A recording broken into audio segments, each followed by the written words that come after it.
is KC Sports Network, proudly presented by Emprise Bank. And we are back. One More Away podcast here on KC Sports Network, brought to you by Emprise Bank, our partners in Possible. My partners in Possible right here. Not quite member FDIC, but definitely member One More Away. Joel Penfield, Josh Keiser. Guys, how are we doing? I think I start with Joel a lot just because he's like next to me on the little box up here. But Josh, you're at the bottom here. How are you? Oh, I'm doing swell. Royals are playing some boys are playing some ball. I think I legally have to say the boys are playing some ball. Royals are winning games, looking really good. It's a lot of fun to cover this team. Joe, how are you doing, brother?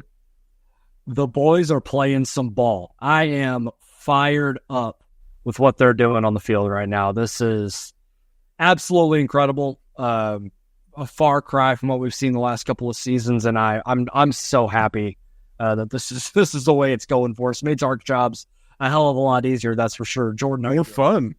Well, hell of a lot more fun. A lot more fun. I'm good. The Royals just might never be bad again or lose again or anything. They have won 4 in a row as of the recording of this podcast. Did he have another?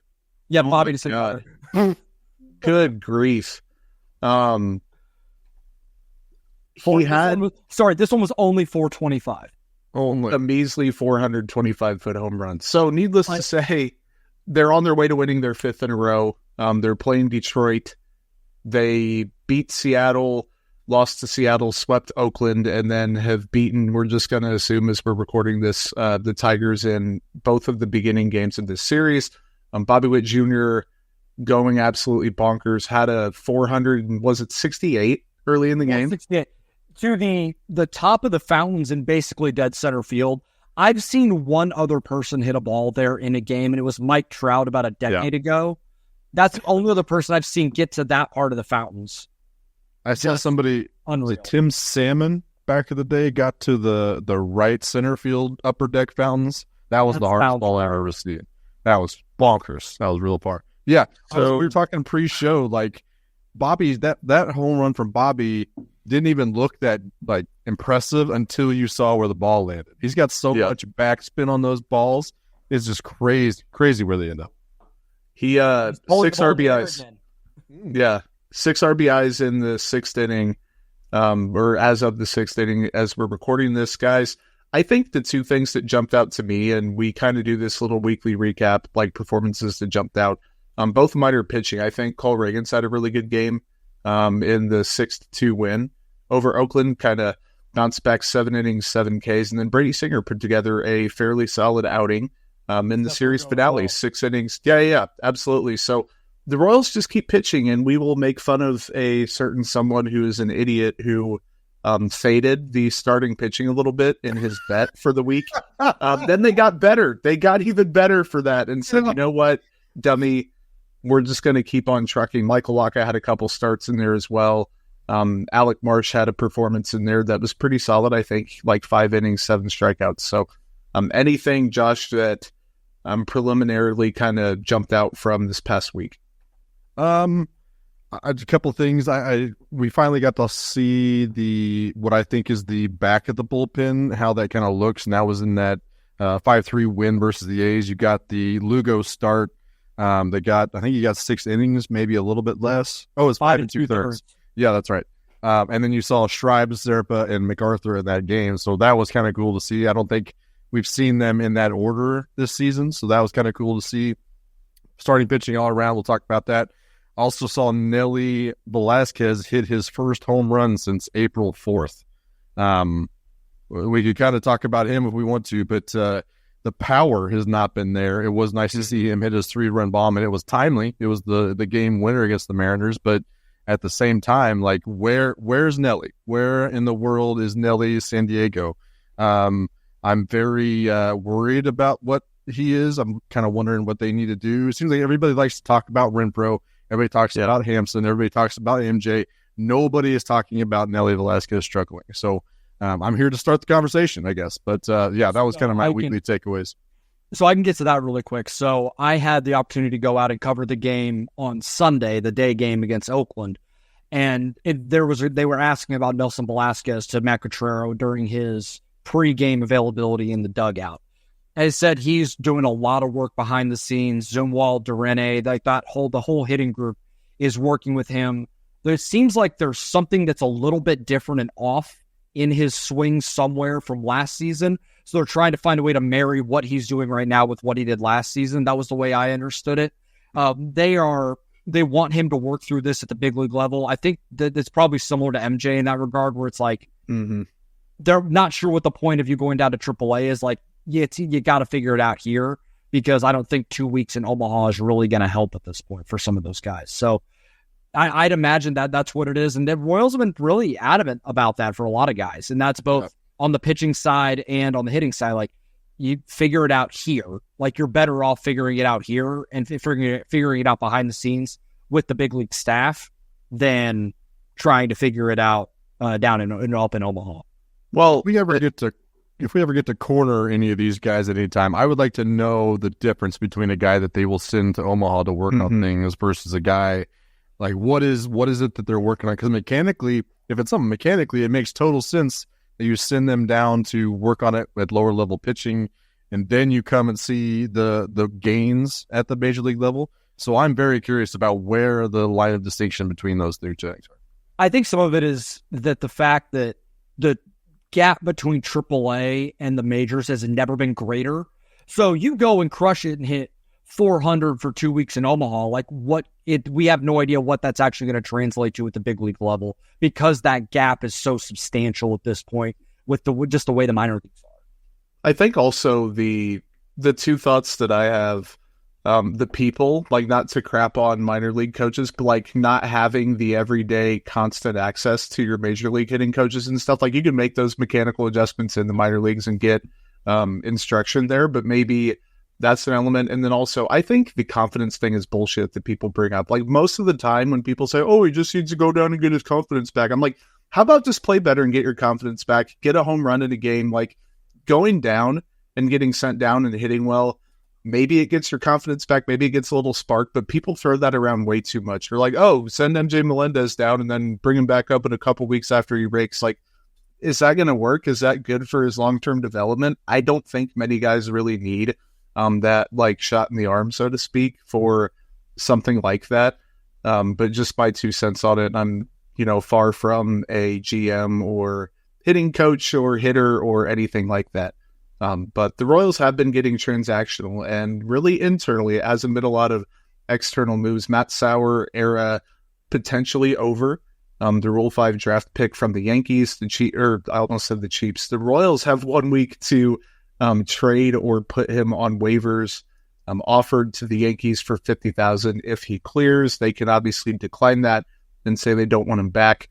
7.71 ERA in 16.1 innings this year, 18 hits, 14 earned runs in his last 11. He had a few, like 4 or 5 good outings to begin the year, and we were like, okay, Matt Sauer might have something. And people like me said, oh, I trust Matt Sauer to, get the job done and do a really good performance. And then it all fell apart. More walks than strikeouts, I believe, while he was up there. I have a couple just pitch arsenal thoughts that I want to get to, but I want, Joel, your thoughts first on, like, what happens now. Do you think he's going to clear waivers? Do you think it was the right call? And then we can talk Sam Long after that. I think it was the right move. I mean, they gave him plenty of opportunities in low leverage situations. Like, they used him the way you use a Rule 5 pick. You're not throwing him into the fire. You're going to give him the lowest of low, let him figure it out, see if the stuff plays at the big league level, and then go from there. And I think they like him. And I do think there is a big league pitcher in there somewhere. He's just not ready to be that. And that's kind of the unfortunate side of the Rule 5, where, Matt Sauer had never pitched above AAA, made the big league roster, and was just not ready for the moment. Didn't pitch above AA, did he? No, well, he was in AA. Yeah, he never even hit AAA. Yeah, no, he hadn't even been to AAA yet. So there was just a step in the progression that was missed, and that happens with these guys. And that's kind of the nature of the beast with this, and it's why most teams usually send the guy back before he even gets to the big leagues. So I would imagine, because I think they like him. And I didn't hear any bad thing. I heard nothing but good things about him around the clubhouse and like in the organization. So I would imagine they're going to try and work out a deal so they can keep him and option him to AAA and let him just work on stuff and see if maybe, middle of next year they can potentially bring him back to the big leagues. But that'd be the best case scenario. And if they send him back and he ends up getting returned to the Yankees, I'm not bent out of shape about it. They gave it a chance. They did what teams in their position should do, which is you take a swing on a Rule 5 guy, and it just didn't work. And it is what it is. It didn't really cost the Royals a game. It wasn't a detriment to them to put him out there. They still won all the games that he was out there when it was the ninth inning, even if he gave up some hits and runs. It wasn't that big a deal. Yeah, totally agree. And the part where people were coming at him with pitchforks, and I spent most of my weekend defending Matt Sauer's roster spot on this roster, and I think the point was still valid, but the question still remained, at what point do you start to cut bait and realize that this Royals team cannot, waste this game and potentially risk him losing a game here and there, giving up a 5-run lead, which, he almost did the other night. You can't risk that too many times when you're get out to as hard a start as the Royals have gotten out to. So it's a good problem to have. I hope Matt Sauer, makes it at the MLB level sometime. I would love it to be in the Royals organization, but best of luck to him. And we're now entering the Sam Long era of the Royals bullpen. Matt Sauer had that fastball, slider, curveball trio. Opponents hit 400 against the fastball with a 48% hard hit rate. 300 against the slider, 44% hard hit rate, and 333 against the curveball. He just needs time. I think, like Joel said, the line of there is a big league pitcher in there somewhere. I think there is probably. He just does need time, and I'm clearly not quite ready for it. But Sam Long, a guy who turns 29 in July, he has been somewhat ready for it. 4.92 ERA. He's pitched 130 career innings. Last year, the number's not great. This season in AAA, though, he was balling out. 1.31 ERA, 23 strikeouts in 20 innings. He goes, last year, obviously, Savant had the data compared to this season. Fastball 50% of the time, curveball 30, slider 12. He'll go to a splitter and a changeup on occasion, but that's primarily his bread and butter.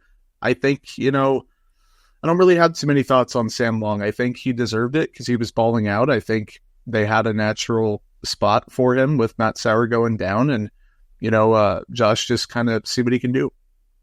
Yeah, I'm going to talk a little bit about him in the player spotlight and break it down to kind of see what, dive into his Savant data from Omaha. But I think it is interesting that they did bring up Sam Long. Not that he didn't deserve, like you said, he was balling out in Omaha, but so was Walter Pennington. Yeah. So was Will Klein. He's seen some action, and he's their closer, and he's been pretty solid too. So I thought it was a pretty interesting selection. He did have, it's kind of like the Tyler Duffy thing. He did have an MLB sample size. He does have experience at the MLB level, so it makes sense that they would try to see what he has, because you might be able to, if he has success up here, you can kind of rely on that a little bit more and kind of see how that's trending to make it a little bit more projectable. So I could totally understand why they chose Sam Long. He did deserve it, and he has the MLB experience. So giddy up on Sam Long, but we'll talk about him a little bit later in the show, I think. I'm just curious what his role's going to be. If they kind of put him in the Matt Sauer role of just hey, low leverage, go out there, throw strikes, and get us out of this game.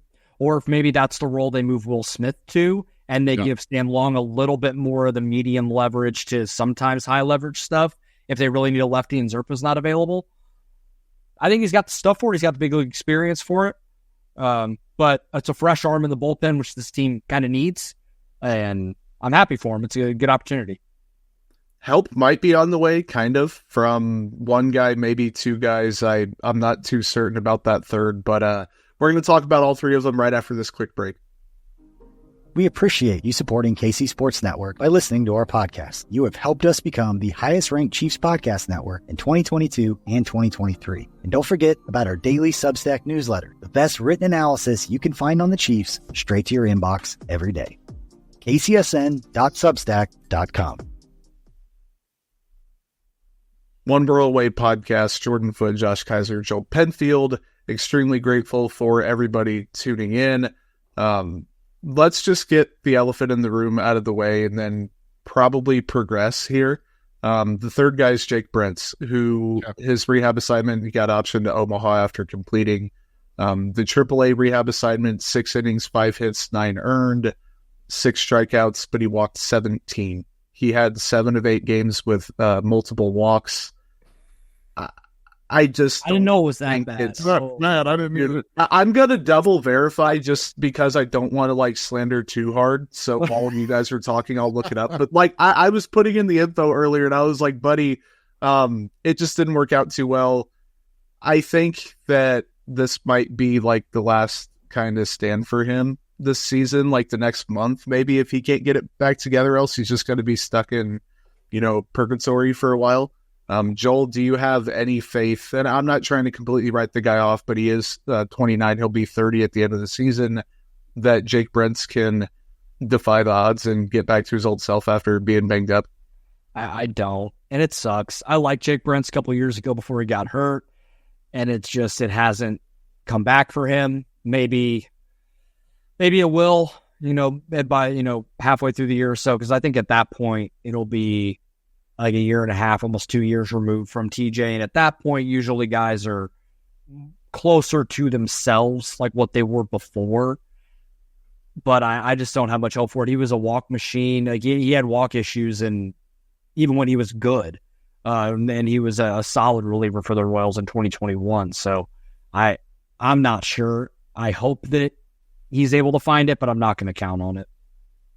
I was looking at the other day, and it was kind of surprising, but it wasn't at the same time, that there was nobody lower than AAA that was on the 40-man roster, and that is now not the case with him being on the 40-man roster. So I think that's one thing that's boding against him, that a lot of the guys that are in AAA are probably in a better position to contribute to the major league level sooner.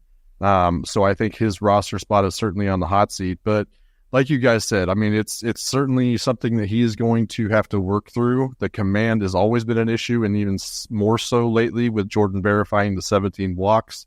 It is a very steep uphill battle, not just an uphill battle to come from rehab and injury in and of itself, but if you have command issues prior to that, it's going to be even more so. So nobody gets like a drastic injury and then comes back with better command. So that's always going to be a bigger issue than I think it's going to bode for his luck on this roster.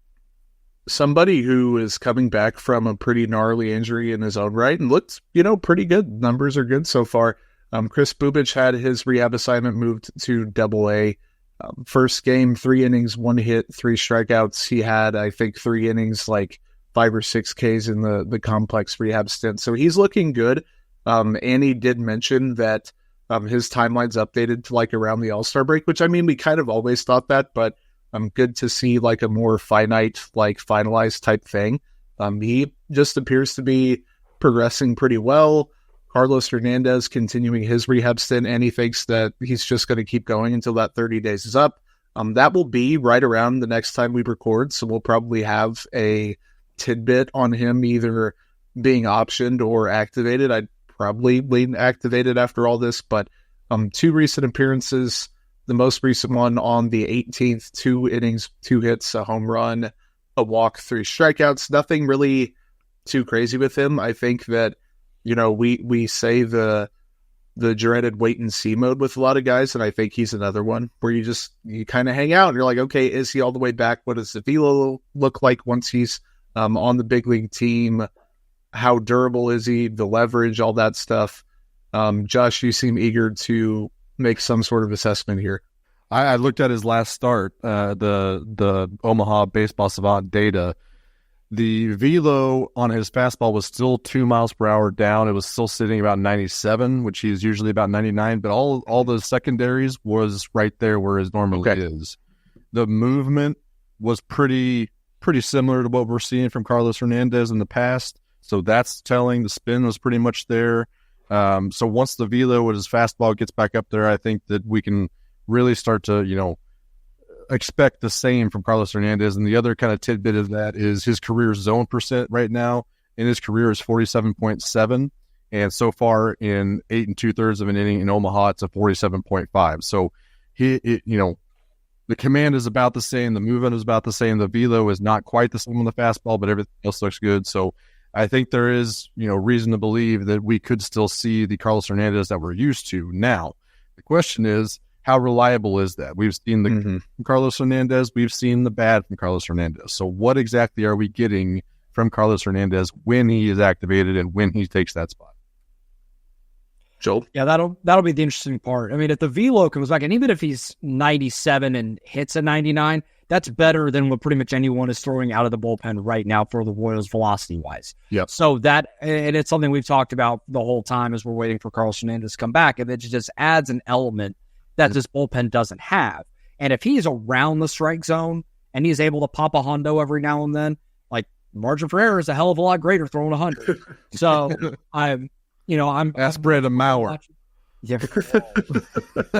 Brandon Maurer might have thrown the saddest 97-mile-an-hour fastball I've ever seen in my life. I don't think there's any question about it. I'm not sure who's sadder. I don't think that exists. I mean, Jackson Cowar's 97 was pretty sad. Okay. Yeah. But I much prefer watching Carlos Hernandez throw 99 and it's, around the strike zone than watching Tyler Duffy try and paint 89 and it's nowhere close. So he's just as wild, except less effective. But again, like you throw that hard, it kind of helps, right? Could make the ball go further. Yeah, that's awesome. I'm sure you do some of that job for him. True that. Joel, let's keep it with you. Weekly takeaways / things we saw. You have some playoff talk in May for the Kansas City Royals, which was not on our bingo card at the beginning of the year. Not at all. So this is not including tonight because I don't believe the odds update throughout. But as of right now, the Royals sit at 30-19. The projected record is 85-77 on Fangraphs. Their percent chance to make the playoffs right now is 52.2%. They're currently up 10-3 on the Tigers right now. So if the Royals go to 31-19, that odds are going to increase. And it's getting to the point where this is a real thing. Like this isn't some really just cute story, good start, an attaboy for a team that's not that good. Like way to go. Yeah, way to go, bub. Like, it's not that. They are figuring it out, and they figuring out different ways to win. They're getting more confident. The boys are playing ball. They're buzzing right now, and it's like the hopium I'm currently like mainlining, but I do think it's becoming much more real than just hope, and the odds are fleshing that out right now. And Josh, I don't want to cut you off here. When is your guys' do you have like a self-imposed deadline before you like seriously entertain them being like more than just like a, I don't know, 81-83? Like, you know what I mean? The sub-playoff category where you're like, okay, they could be feisty and competitive, but they're clearly not a playoff team. I think, is July 1st like too far down the line? I think so. You think? I think so. So I talked about this with Scott Reese on KCTV5. I said that if the Royals go 500 in May, that would put them where they were at the end of April. They were like 5 or 6 games over. 500, they would have been, I believe, it's like 32-27, I think is where that would have been. And if they win tonight, they will already have 12 wins. Mm-hmm. And if they play 28 games in May, so 14-14, if they're there, I think it's real. Tonight would be their 12th win. And they still have another week and a half of ball. So this is becoming real. And even if they're at 500, like I'm not as high as I am right now, but I still think over 500 is a very realistic possibility. The June schedule, and Nick mentioned this in the chat, producer Nick, June is a grind. That's kind of where they have to end this month well. And if they're at a minimum 8 games over going into June, I feel really good. And I think they're going to be more than 8 games over at that point. I have been here on this mountaintop for weeks already, boys. I've been chugging the Kool-Aid for literal month, I think, at this point. No, I mean, I am the optimistic dipshit of Royals Twitter. I think that's my reputation. And we were talking about that June schedule, what they've played already, and I seem to be the only one talking about this because Houston's slumping and Toronto's slumping, but those are two teams that made the postseason last year, boys. They played 8 series already against teams that made the postseason last year and have a winning record in those series. So June is definitely a tough schedule, but they've been playing a tough schedule, and they're going to be 12 games over 500. So I don't want to. I'm not that scared of the schedule anymore. I'm going to jump starting just because. Yep. Oh, Josh, do you have something else for that? I was just going to say I don't want to get to that in a little bit. Just the starting pitching, we've been waiting for that other shoe to drop, and it's only gotten better somehow. So I don't know what the thing they're kind of going off of is starting pitching has been nails. They've been playing great defense. They've been running the bases. They've been timely hitting. Those are 4 pillars that are largely sustainable throughout a whole season. They're largely slump proof for the most part. So I'm buying in. It's happened. I think we're past the threshold for me. And last season, the big difference this year, and I only cut Josh's point off here because it's a really, really good attachment to what he just brought up. 1 and 2 against 500 teams. Texas was the only 500 team they played. And obviously it's different with the record at the time they played you versus the record now, but I think you learn more and more throughout the year who a team is, so I don't really give a shit looking at it that way. And also didn't want to put the work in to add all that up. They are 6-9 against teams, nice, by the way, above 500. It doesn't feel that bad. And I'd probably reason that a lot of those games that they lost were very competitive and they proved they can hang in with those teams. 23-8, not counting this eventual win on Tuesdays. We're recording against teams below 500. They played a shit ton of bad teams. That is okay to say. It's okay to be okay, they've only played who they can play. The cliche is there, but last season they went 31-46 against teams below 500. They didn't play too well. They played better than they did on the year, but they didn't play all that well against teams below 500. So the Royals are beating up on bad teams, as a good team should. I'm not totally convinced that the Royals are a hashtag good team.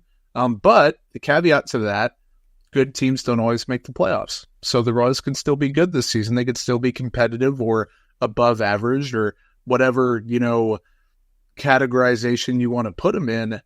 But they are right now a good team. Are they going to be a good team for the entire season? Who knows? The month of June, as producer Nick brought up, is brutal. But Josh, is this giving you vibes of a different Royals team a little bit?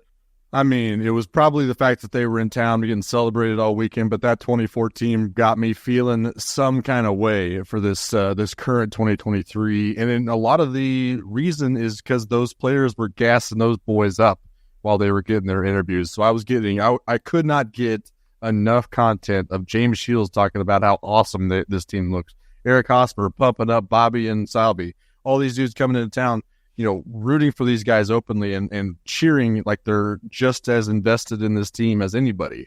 Seeing Greg Holland and Wade Davis pumping at the end of some really good James MacArthur save opportunities. So it just got me juiced up. I love the fact that we're jostling those guts and making us feel things as Royals fans again. It's very, very cool. We keep seeing they just won their 30th game. Last time they did it, blah, blah, blah, blah, blah. On May 20th in 2014, the Royals were 23-23. That team made the postseason. On the May 20th of 2015, they were 26-14. And that was also the last time that this team was 11 plus games over 500. So just seeing the 2014 boys, the 2015 boys in this game and over the weekend just got me feeling some sort of way. And then kind of to your point, what you mentioned earlier, Jordan, that was largely the same team I was here in 2016. They got out to a pretty good start and then fumbled down down and kind of had to fight their way back and didn't make the playoffs. So they had the hardware on their fingers at the time. They had the record to fight, but they just thought they didn't make it to the postseason. So that's still very much a possibility in this. But we came into this thinking that they were going to win somewhere between 72 and 79 games. And now we're talking about potential postseason berths. So that in and of itself, is very fun. Hashtag fun is being had. Let's keep it with you, Josh. Tell us a little bit more about Sam Long, what you think about him, what you think he could do, might not be able to do, all that good stuff. Yeah, he's got 128 MLB innings over those 3 seasons, so I think, again, that's kind of why he got the call. Career 4.92 ERA with a 4.69 FIP, so very below average so far with just the 18.5 K rate and 9% walk rate. He's a left-handed pitcher that doesn't have right-handed versus left-handed splits, which I thought was interesting. So we are getting a guy that's potentially supposed to get righties and lefties out, or we will be expected to. But so far in AAA this year, 20 2/3 of innings pitched, a 1.31 ERA with a 2.14 FIP. So very, very, like you said, strong spring showdown in Omaha. Very good there. And then a 27.4% K rate to a 6% walk rate. So those are all ratios that are very, very good. We like to see that. Let's see it happen on a major league level, which he did just make his debut, went 1-2-3 and got some action on that strikeout as well. So his 4-seam fastball usually sits around 94. He did strike that batter out with a 95 miles an hour cheddar piece up in the zone. So that's fun to see. His slider is his second go-to, 38.1% whiff rate in Omaha and a 40.4% chase rate. Both very, very good, especially when you're able to keep that slider in the zone. So that's fun to see. He's got a curve and a split that are there, but they're just, below average to okay at sometimes. But looking at primarily a 4-seam, the slider pitch guy, all coming from that left side. So he's definitely a more of a known commodity. Like we talked about, the sample size is probably a little bit more. So at the very least, he's got to be better for the staff than Matt Sauer was. So that's my preview of Sam Long. Hopefully he's around to stay for a while and contribute on a major league level, and that's my player spotlight for this week. Joel, what you got? So this feels very fitting considering he had what probably is a career night for him. And just as a disclaimer, all the stats that I read off are not including the 4 for 5 with 2 triples and an RBI. Talking about Michael Garcia, who as of late has looked much more like the guy we saw in 2023 than what we saw basically after the first 2 weeks of the season. Arbitrary deadlines, love looking at him, just so I can fit my narrative with stats. But this is a 74 plate appearance sample, so it's not that small. So this is since May 3rd for Michael Garcia. Slashing 290, 338, 435 with a 117 weighted runs created plus, an ISO 145, 1 home run, 11 RBIs, 3 stolen bases, and 7 doubles in that stretch. I think he is closer to that than he is the stats that we saw for from the end of April to the beginning of May. Like when his average dipped down into well below 200 and he was just scuffling like crazy. I think he's much closer to this. And we've talked about it before. I think Jordan and I did on a previous episode that nothing about his Savant page makes sense when you look at the stats and you look at and see he's sitting, but coming into the game, he's at 245, OPS well below 700. But you look at our average, the average exit velocity is in the 80th percentile. He doesn't chase. He doesn't whiff a ton. He doesn't strike out a ton. The expected batting average is 271. So it's none of this makes sense. And then this is where I think it's interesting where the bat tracking data comes in, because now we have context for those numbers when it comes to the quality of contact and swing speed and all of those things. His swing speed is very average. And I know it's literally 71.3, league average is 71.4. And people have talked about, and I think we alluded to it as well at some point, that is he trying to get the bat head out too much and try and pull the ball and get his ace swing off pulling the ball? His fast swing rate, which is swings that are above 75 miles an hour bat speed, is 8% below league average. It's only 14%. So he's not doing what we thought. I think it was just some of it was quality of the contact. But then you look at his squared up contact percentage, 41.5%. League average is 33. The squared up swing percentage is 35%. League average is almost 26. The blasts, which is the basically perfect launch angle, exit velocity, swing speed, all of that. Basically, you are barreling the ball up with a ideal bat speed and bat path. 5% above league average and 5% above on the swings percentage as well. So now we have context for this, like the batted ball data and what we're seeing on Savant is actually closer to what he actually is than the surface level box score stuff. And then you watch the game tonight and it all kind of makes a little bit more sense. So I am still very bullish on Michael Garcia. I was, even when he was slumping, there's not a lot of red flags to me of like what this is going to be. He was going to get out of that because he's so contact oriented. And now that he's driving the ball a little bit more, he's using the opposite field a little bit more, which he did for yesterday. And it was a situation where, he very well could have tried to get his ace swing off and pull a ball and try and elevate with the bases loaded. And instead, he saw a slider and just shot it to right field for an RBI single, which I thought was a great growth for him to not need to go to that, just put the ball in play because his barrel was so good. And then tonight drove a ball down the right field line for a triple, or into right center for a triple. So there's a lot to like here, and I think he's really on the upswing. And you can see what happens when this offense is going. He really is a table setter and a someone that could really help drive the offense outside of Bobby Witt Jr. and really get things going. And how damn long have we not had a leadoff hitter? And it's so exciting to have that now. Yeah, and I wish he'd walk a little bit. I wish he'd walk a little bit more.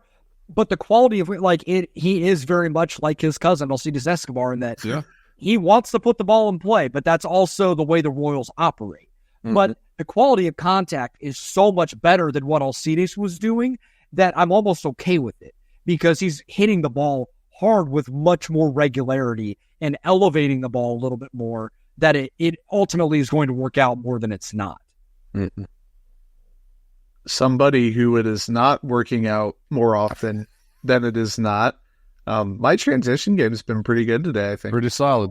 For the fact that he hit a home run tonight, but yeah, we'll keep moving. Yeah, so a lot of this is kind of going against what he did on Tuesday, but Hunter Renfroe, 140 plate appearances entering Tuesday's game, hitting 156 with a 37 WRC plus, bottom 10 percentile in multiple batting statistics on Savant, expected stuff included. Really struggling against fastballs. Those numbers just absolutely down, and they really weren't that impressive last season. He's 188th in that bat speed metric that Joel was talking about. So I think the game is just slowing down for him in a bad way. Complete power outage this season. Exit velocities down for a third straight year. 7% barrel rate. 22nd percentile hard hit rate. The swing rates are at or near career lows. The contact rate's fine. Like, they're at or near career highs for him. He's making contact, but the quality of that contact just sucks right now.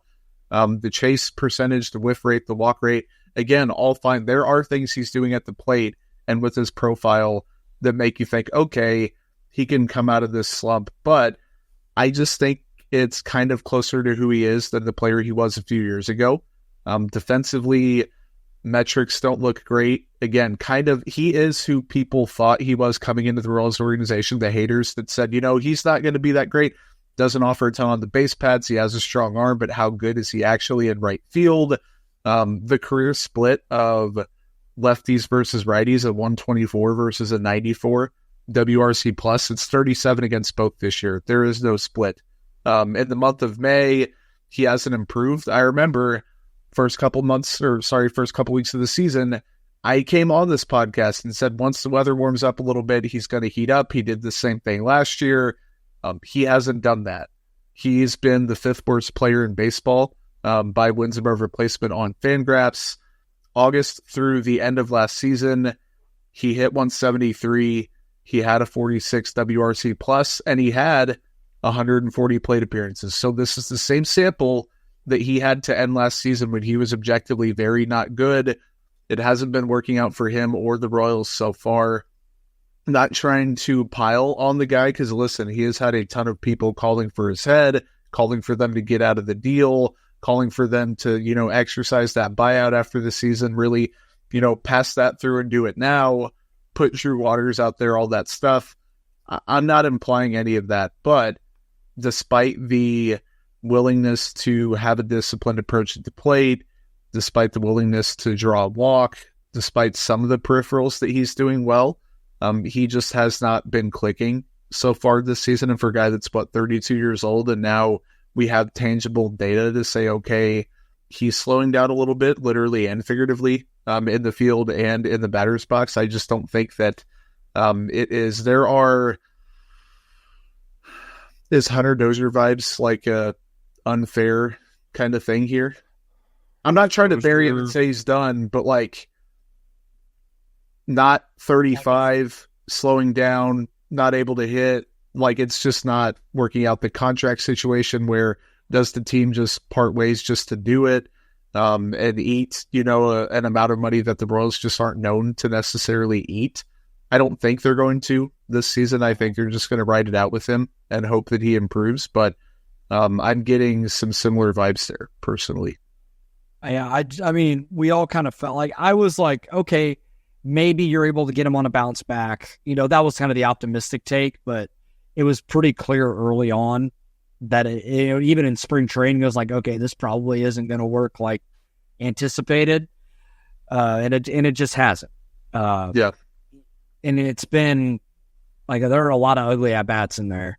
Now he had all run tonight.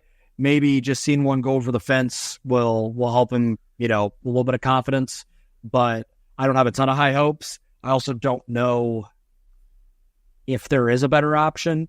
And maybe, like, I'll put it this way, considering how poor the outfield has been in pretty much all facets, and Kyle Bell's exempt from this conversation because we know why he is in there. Yep. But between Adam Frazier getting time there, MJ Melendez looking lost. We may talk about him next week. Mm-hmm. Nelson Velasquez scuffling and Hunter Renfroe just kind of not living up to the billing. And they keep running him out there. I wonder what that means, how they perceive Drew Waters. Or Nick Prado, for that matter, too. It's worth wondering. If they really thought those guys would be a net positive, they would have been in the big leagues weeks ago. I'm not writing either of those guys off and saying they can't come to the big leagues and help, but I feel like they would have already been up by now if the organization maybe felt like they could be. They could come up and help. I have two things with regard to that. I wonder what the clubhouse presence situation dynamic between a guy like Hunter Renfroe versus a guy like Drew Waters. When we have been in the clubhouse, it does seem like Hunter Renfroe is in there chopping it up, being like the veteran guy that you want. He was. I can say that. So which is nice. Seeing it in the clubhouse, like he's a vocal dude. He's chopping up, cracking jokes, and kind of keeping things light, and kind of just being one of being a vet. Being a vet. And I think Will Smith kind of has that same sort of vibe. 100%. So, and it could be a situation. Maybe the spin zone positive take of it is, these guys may not be producing, but the clubhouse vibe is so good right now, and the clubhouse culture is so good.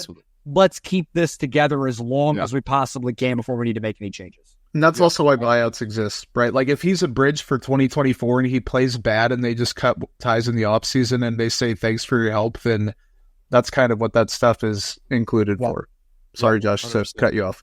The other thing, don't mess with the bad thing. I can see that argument. The other part of that coin is Hunter Dozier last year had a WRC plus of 48. Hunter Renfroe now is a 37. That is legitimately surprising. I know that Hunter Renfroe was not good, but to be worse than Hunter Dozier was the vibe. Yeah, it's surprising. Surprising. So I'm glad you brought that up. And again, not trying to say they need to do anything. I'm just monitoring it. I was the one that said early on, give the guy a chance, and now they've given him a chance and it hasn't worked. But there is still time to turn it around and play some good ball. He caught fire midseason last year and played really well for a couple months. The Royals are going to need it if they're going to make a playoff push, if they're going to stay above 500. They're going to need a lot of help on Wednesday in one hell of a pitching matchup against Detroit. Then they play Tampa for a 3-game series, and then they're going to Minnesota to play the Twins, who they just haven't faced a lot this season for one reason or another, just kind of a backloaded schedule with them. Let's talk bets. And let's talk who won last week. Joel won last week. Okay, go ahead. Take it away. I'm just going to keep riding Seth Lugo. Pause. Oh, man, you beat me to it. The man has just been punching out the world. It's going to keep going. Over 7.5 punchies for Seth Lugo against Tampa this week. Over 7.5. I like it. Joel bet over 1.5 saves for James MacArthur, and he had 2. So he hit that on the head. Josh, you won also. Wait, I was the only one who lost last week? Yep. Wow. And I was going to give you shit because I felt like the last 2 weeks you have been lobbing yourself softballs on this betting. And as the guy that was the only one having any kind of success, I wanted to throw you right under the bus last week. But alas, you can't. The Royals starting pitching did that for me, which shout out to them. Yeah, they averaged 1.2 runs per game allowed. Look, wow. Mine was empirically backed research on that bet. This week, another kind of, you would think this guy would do it anyway, but he's playing so not fantastically that's why. Oh, Josh, did you have a bet for this week? Did I take yours away? No, I do, but I was going to let you pro because we were flowing right there. Okay, yeah. I'm just going to take mine real quick then. I'm having MJ Melendez hit over 250 before the next recording, so that would be Wednesday to Tuesday. He's hitting 184 on the year coming into a game where I think he went hitless on Tuesday, at least last time I checked while we were recording. May 1st through 15th and 22 WRC+. He's hitless in 9 games during that span. Hitting 3 games in a row entering Tuesday. I'm not expecting a breakout, but I'm expecting competence and for my bet to get back to 500 on the year. Yep, and that is not a softball. That's a stick your neck out. So I'm a brave soul this time. Yep, I went a little bit of research backed. We got Joe Ryan on the horizon for this Royals Twins matchup next week, and he has always given the Royals fits. He's only allowed a 531 OPS over the 7 games. He had 6 starts against the Royals so far in his career. He's never gone less than 5 1/3 or 5 strikeouts. He's never been more than 2 earned runs, 6 hits, or 2 walks. So I have Joe Ryan on the money line against the Royals next week. 4 out of 7 of his games and his appearance have been quality starts. So he's always been strong against the Royals. I have no reason to believe that won't be the case outside of the Royals are playing some ball. The boys are playing some ball. Let's go. So give me Joe Ryan next week against the Royals. Taking a trip down here to the farm system, Omaha looking pretty good. They won twice as many games as they've lost, still top up there. Chandler Champlain, they have a reinforcement coming. He was so good in Double-A. Got promoted, 3.50 ERA, 12 strikeouts per 9 in Double-A. He was eliminating walks. He went 2-1 across 7 starts. So if you're into pitcher wins, he had a couple of those, if those people still exist in 2024. But I'm going to take my standout player, Nate Eaton, just hanging out, man, hitting 341 in 33 games. He has a 400 BABIP. So, no one is buying in on Nate Eaton and saying that he's going to be back on the big league club, anything like that. But playing well, the strikeout rate is 17%, which you don't usually think of when you think Nate Eaton. So that has been a huge revelation for him. 960 OPS in the month of May. He's played fantastic ball. Josh, has your guy been playing fantastic ball? He has been. Also, Nate Eaton hit another 2-run home run tonight that gave the Omaha the late lead. So nice. Another hot Nate Eaton stat there for you. But my guy, Ryan Fitzgerald, who's pretty much, we're best friends since the last time we talked to him that one time. My best friend went 5 for 15 with 2 home runs last week. All around great dude, my best friend Ryan Fitzgerald. So happy to see my best friend Ryan Fitzgerald have some success there in Omaha. Love you, best friend. Are you guys? Yeah, I was going to say, are you guys cool at all? Pretty good, close? pretty Okay. best friend. Even though he doesn't really know it, and he doesn't. Yeah, we didn't really know we're best friends, but we're best friends. All right, it's bordering on scary. Joel, help us out. I'm just going to give a Nick Prado update. We haven't talked about him in a couple of weeks. Just total season stuff here. He chose violence. chose violence this week, Joe. People think that, hey, we can just pluck anybody from AAA, they're going to be better. I don't know, man. No, I like it. I like it a lot. Slashing 245, 319, 422, with an 89 weighted runs created plus, 6 home runs, and 166 plate appearances. For a guy with his type of eye, he's only striking out or walking 10.2%, and he is striking out 31.3% in AAA. And I talked about earlier the discrepancy between AAA pitching and the majors, and the gap is just so wide right now. It's been wide like that for the last couple of years. So I don't. Okay. Josh, once we told you what was, man, you're just using it for everything. Using it for everything. That was a stretch. Like, I'm all for a good joke. That was a stretch. Hey, I'm here to stretch. I'm very flexible. Okay, Joel, please help us. Please keep this train moving. The bottom line is I just don't know anymore with Nick Prado. I thought maybe he had figured it out a couple of years ago. I just don't think it's... I just don't know if it's going to happen. He's probably going to get another shot at some point this year. But if he does and it doesn't go well, that probably closes the book on him at the big league level. That's just where we're at. I don't even know where to go from here. Come on, transition game. Yeah. It's been on. Okay, come on. Moving to Double-A, keeping things moving. That's all they're doing. 3-3 against Arkansas, 19-18 on the year.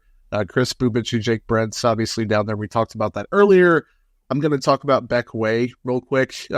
For people who haven't been following, he's not starting games anymore. He's pitched exclusively out of the pen, has 3 saves on the year, 20 strikeouts to 10 walks. He's only allowed 1 home run, 1.47 ERA. Like, he's pitching really well. Opponents hitting 226 against him in the month of May. The walks are still an issue for him. And he's not, the most fortunate in terms of time, or being the youngest guy, but I think that's interesting. And this chat's off the rails. I'm giving it to Joel here. Josh, you're being skipped, and if this was like around the horn, you'd be muted right now. That's fair. So I'm going to go with Anthony Simonelli, not a guy that we've talked about on this podcast, but he was drafted in the 16th round out of Virginia Tech back in 2021, pitching out of the bullpen for Northwest Arkansas. He's a little bit older. He's 25 years old. So this, he's pitching. He's older, way older than the level. But this season, I think the ERA is down to 1.19, 3 innings today, 2 strikeouts. That brings his season total to 28 strikeouts to 5 walks on the season out of the bullpen. I don't know really what we're working with velo and stuff wise. I haven't seen a ton out there. He's not really on any prospect list. I assume he's not throwing 49, so I think he's probably got a chance to make it to AAA at some point, and we're probably gonna, it's just a name to look out for because he's pitched really well this year, and maybe it's a guy that's just a little bit of a late bloomer and he's figured it out. Yeah, I watched Chris Bubich's rehab start there from the other day. 3 innings pitched, 0 earned, 1 hit. It was the leadoff hit. It was a 108-mile-an-hour single to the leadoff hitter that he settled in pretty nicely. But overall, he looked like a guy that was coming back from a significant arm injury. I never got a velo reading. They never really said it that I heard. But the opposing lineup was a lot of left-handed hitters too. So you would hope that Chris Bubich, even at 80%, is able to do well against that lineup. But he did have 3 strikeouts on 36 pitches. Yeah, I think he fell behind a lot of guys. He ground out some PAs, but largely untouched in that workout. So it's good to see him back on the mound, but it does seem like he does have quite a bit of work to do before he's contributing at the major league level.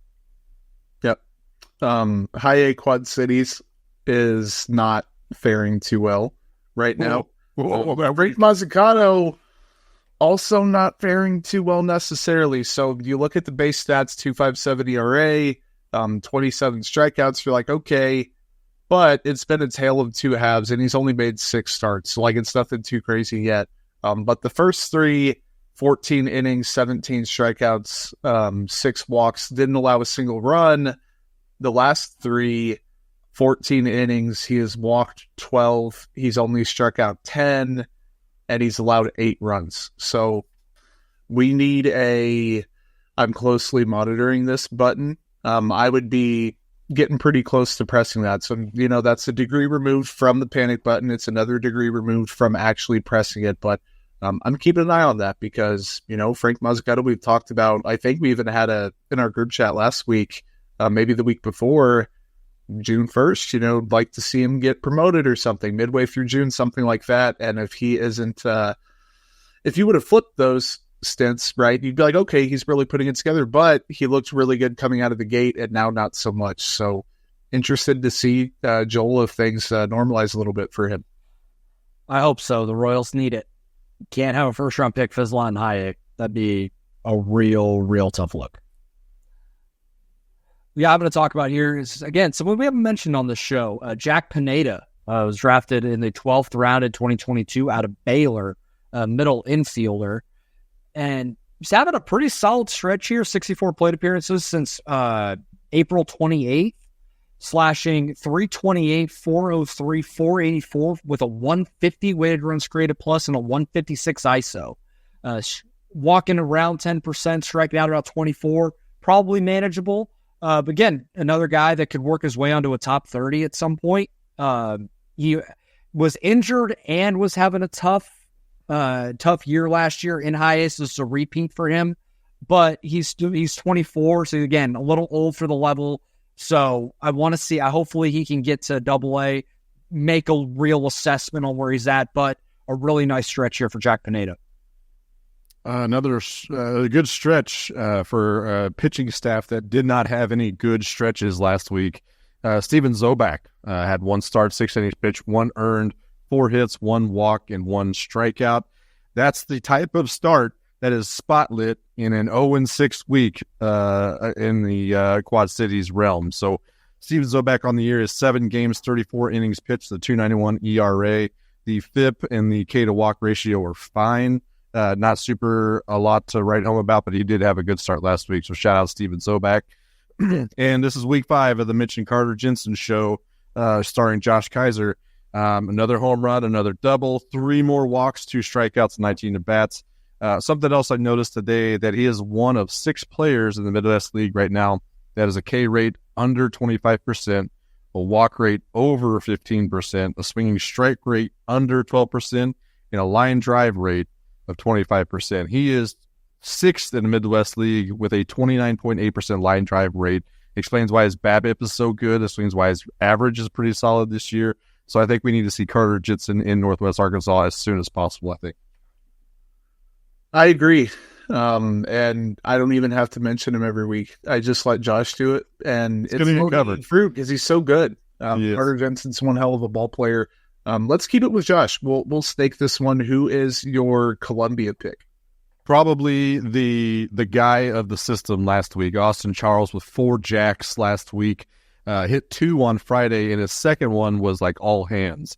It was a hanging slider, looked like, that he got the foot down on his timing, and it was early, and then he just swung with his hands and put it in the left field, left center. It was a really, really deep shot for being all hands. So very impressive from Austin Charles. I, for one, was not very high on him coming into the year. I think I personally had him outside of my top 30 because I think he has a lot of swing and miss in that swing, but he is slashing 229, 333, 398. So maybe there is a little bit of correct, accurate assessment there, but also he had a really, really hot week, and that is deserving of flowers. So shout out to Austin Charles.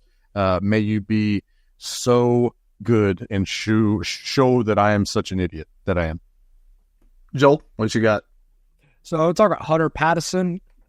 I'm rolling with guys I haven't really mentioned before. Mm-hmm. 5th round pick in 2022 out of UCF. Again, he's old for the level, 24 years old in low A, but really, really solid week. Hopefully he can get to Quad Cities here soon. 11 strikeouts and 11 2/3, 7 innings, 7 strikeouts in his start last Tuesday, the 14th. No walks in either start, only 2 earned runs. So he's shoving right now, sub-3 ERA on the year, 39 strikeouts to 4 walks. Get this guy to Quad City so I can get a better read on where he is, because he's kind of bullying guys in the Carolina League right now. Ben Hernandez, a draft pick of a few years ago. 2020. That was, wow. Those COVID drafts. Blast from the past. Yeah. definitely. 2.45 ERA and 7.1 innings. He was a little bit banged up. He had like an injury thing and then played at the complex for a little bit. All of his appearances have been in relief so far. He hasn't been back to starting yet. All of them have been multiple innings in the last 3, though. He has 5 strikeouts in 6.1 innings. I'm keeping an eye on him. He's fallen out of favor pretty much every year, more and more, in the prospect rankings and kind of the farm system. But, still young enough. I think he's only 22, 23 to where if he gets back on the winning train and produces, that things could work out for him. So I'm monitoring that. Tipping my cap to him. Joel, you're tipping a glass, I guess, of either Holiday Bottled and Bond or 360 Vodka, 5 Farms, something to the skipper of the Royals, and I think a first-time toast game for Q.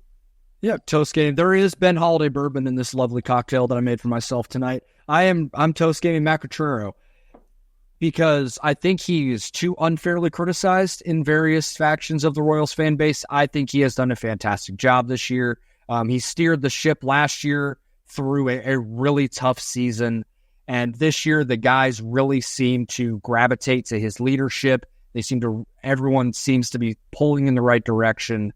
I think he has acquitted himself very nicely. We're looking at a possible manager of the year candidate in the American League this year in Macachurro, and cheers to him. Cheers, indeed. Josh, I'm going to stall while you take a sip there. What's in your cup? That looks like bourbon. That is the Ben Holiday soft red. Soft red. Oh, man. Yep. Delicious, per usual. I'm tipping my glass to the starting pitching rotation. I mentioned earlier that through the first 5 weeks, we were all kind of waiting for that second shoe to drop, that they had some red flags, that we all thought that was going to come crashing down to earth. They were 8th in FIP, 18th in K- walk, 14th in BABIP, 14th in pitching plus. And 3 weeks later, at the beginning of May, they are now 3rd in FIP, 3rd in K- walk rate, 9th in BABIP, 7th in pitching plus. They only got stronger. And that is, I think, the largest part of the difference between where they were last year and where they are this year. The starting pitching staff needs to get all of the flowers. Brian Sweeney needs to get all the flowers. Zach Bove needs to get all the flowers.